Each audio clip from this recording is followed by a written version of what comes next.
Ouais, j'ai créé les Belles Échappées il y a un peu plus de 7 ans maintenant, pour permettre en fait aux gens de découvrir la région Nord-Pas-de-Calais. On déborde même un petit peu sur la Somme et la Belgique, à l'aide de moyens de transport un petit peu originaux, donc avec les deux chevaux, les Solex électriques, des tandems, des vélos, et puis depuis l'an dernier aussi avec les combis Volkswagen.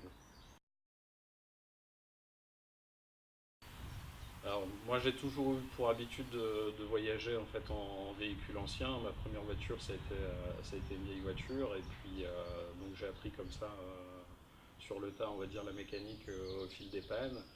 Et puis en voyageant comme ça, je me suis rendu compte que c'était vraiment un liant. Ça me permettait, en fait, les véhicules anciens me permettaient de rencontrer des gens quand je m'arrêtais dans un village ou ailleurs à l'étranger, qui venaient instinctivement discuter avec moi de la voiture, et ça me servait un peu d'excuse en fait pour rencontrer des gens et découvrir un pays. Donc l'idée pour moi quand j'ai créé les Belles Échappées, c'était de pouvoir partager en fait cette expérience que moi j'avais eue sur d'autres régions et d'autres pays en Europe, pour permettre aux gens de découvrir vraiment la région Nord-Pas-de-Calais.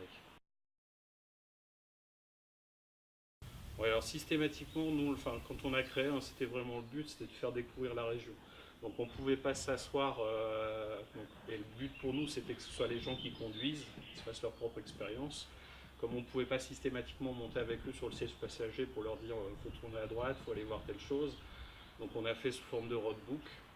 Donc systématiquement, les clients, en fait, on leur propose différents parcours en fonction de leur centre d'intérêt. Et donc on rayonne vraiment sur tout le Nord-Pas-de-Calais, la Somme, un petit peu la Belgique. Donc on a une offre qui est vraiment très diversifiée entre les Flandres, la côte d'Opale avec les circuits sur les deux caps, les sept vallées quand on descend au bord de la baie de Somme, aussi sur l'Artois, autour de l'Artois, c'est Légendes, et puis bien entendu le Domarois sur lequel on est installé. Donc systématiquement les gens ont un roadbook dans lequel ils ont, on va dire, le basique, le plan, également toutes les informations de direction à suivre étape par étape, et puis toute l'information touristique sur leur parcours. Maintenant, donc, les circuits sont quand même bien, entre guillemets, bien ficelés. Maintenant, on explique bien aux gens que c'est des suggestions, on n'impose pas les parcours non plus. Si à un moment donné, ils ont envie de quitter un petit peu l'itinéraire, ils sont complètement libres. Et puis, après, ils vont prendre chacun en fonction de ses centres d'intérêt, va s'arrêter plus à tel endroit ou à tel autre, selon leurs envies.